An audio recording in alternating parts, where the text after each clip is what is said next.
کبھی کبھی ہم جسے اپنی غلطی سمجھتے ہیں وہ ہماری زندگی کی سب سے بڑی حفاظت ہوتی ہے۔ یہ بات اس بیٹے کو بہت دیر بعد سمجھ آئی۔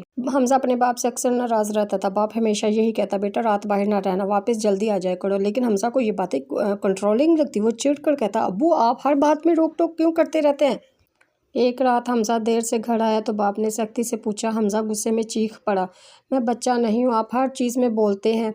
باپ خاموش رہا، صرف اتنا کہا، اللہ تجھے اپنی حفاظت میں رکھے، بس یہی دعا ہے۔ اگلی صبح حمزہ کام پر جا رہا تھا۔ گھر سے نکلتے وقت باپ اسے روکنا چاہا لیکن حمزہ نے غصے سے اس کا ہاتھ جھٹک دیا اور تیزی سے باہر نکل گیا۔ حمزہ کے جانے کے فوراً بعد اس کے دروازے پر دستک ہوئی۔ پڑوسی نے بھاگتے ہوئے کہا، حاجی صاحب آج صبح سڑک پر بڑا حادثہ ہوا ہے۔ وہی روٹ جہاں حمزہ روز جاتا ہے۔ باپ کے چہرے کا رنگ اڑ گیا۔ وہ فوراً حادثے کی طرف بھاگا لیکن جب وہاں پہنچا تو حمزہ کہیں نہیں تھا۔ پولیس والے نے کہا، جس گاڑی پر ٹرک چڑھا تھا وہ 1 گھنٹہ پہلے ہی یہاں سے نکال دی گئی ہے، ڈرائیور مر چکا ہے۔ باپ زمین پر بیٹھ کر رونے ہی والا تھا کہ اچانک اس کے پیچھے سے آواز آئی، ابو آپ یہاں؟ حمزہ صحیح سلامت کھڑا تھا۔ باپ نے حیران ہو کر پوچھا، بیٹا تم اس روٹ پر نہیں گئے؟ حمزہ نے کہا، نہیں ابو، آج پتہ نہیں کیوں دل نہیں مانا، جیسے کسی نے پیچھے سے روک لیا ہو، بالکل زور سے۔ باپ کی آنکھوں سے آنسو بہہ گئے۔